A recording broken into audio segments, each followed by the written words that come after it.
Hello everyone, welcome to Bhumi's easy cooking.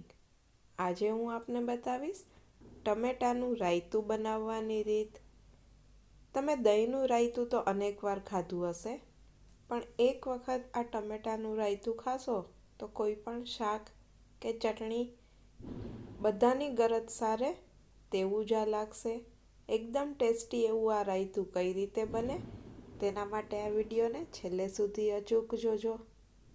ટમેટાનું રાયતું બનાવવા માટે મેં અહીં ઝીણી સમારેલી ડુંગળી, મરચાં, કાકડી, કોથમીર તથા ટમેટાં લીધેલા છે।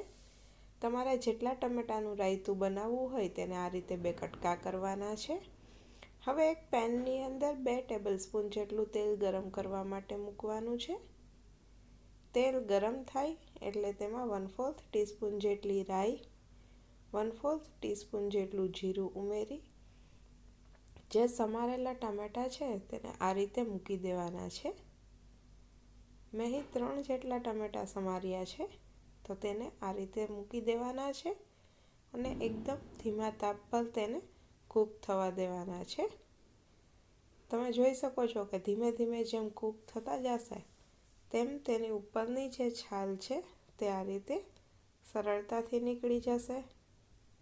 તો તેને આ રીતે તવીથાની મદદથી કાઢી લો। તે એકદમ સારી રીતે કૂક થઈ જશે એટલે એકદમ જ સરળતાથી આ છાલ નીકળી જશે। તેને દૂર કરી લો। આ રીતે જેટલા પણ ટમેટાં હોય તે દરેકની છાલને દૂર કરી દો। ગેસની આંચ એકદમ જ ધીમી રાખવી। હવે છાલ દૂર થઈ ગયા બાદ ગેસની આંચ બંધ કરી દેવી અને ટમેટાને આ રીતે મેશ કરી દેવા। તમે જોઈ શકો છો કે ચમચાની મદદથી જ એકદમ સરળતાથી તે મેશ થઈ જાય છે। ગેસની આંચ બંધ કરી દેવી અને આ રીતે તેને મેશ કરી લેવા।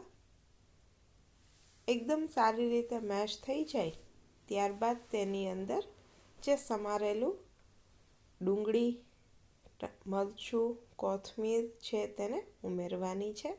તમે જોઈ શકો છો કે સારી રીતે મેશ થઈ ગયું છે।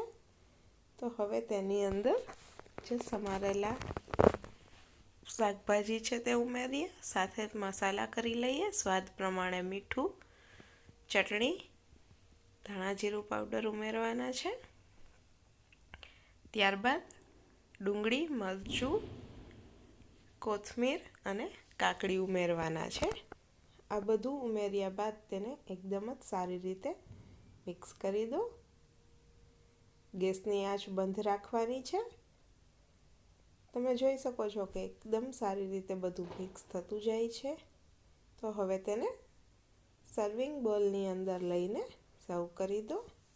બધું એકદમ સારી રીતે મિક્સ થઈ ગયું છે। તો એકદમ ટેસ્ટી એવું આ ટમેટાનું રાયતું તૈયાર છે। તમે પણ એક વખત આ રીતે ટ્રાય કરજો। આનો ટેસ્ટ તમને કેવો લાગે છે તે મને કમેન્ટ બોક્સમાં અચૂકથી જણાવજો। આ વિડીયોને લાઈક કરજો, તમારા ફ્રેન્ડ્સ, ફેમિલી મેમ્બર્સ અને રિલેટિવ સાથે શેર કરજો અને ભૂમિસ ઇઝી કુકિંગ ચેનલને સબસ્ક્રાઈબ કરજો। Thank you for watching my video. ફરી મળીશું નવા એક વિડીયો સાથે। એન્જોય।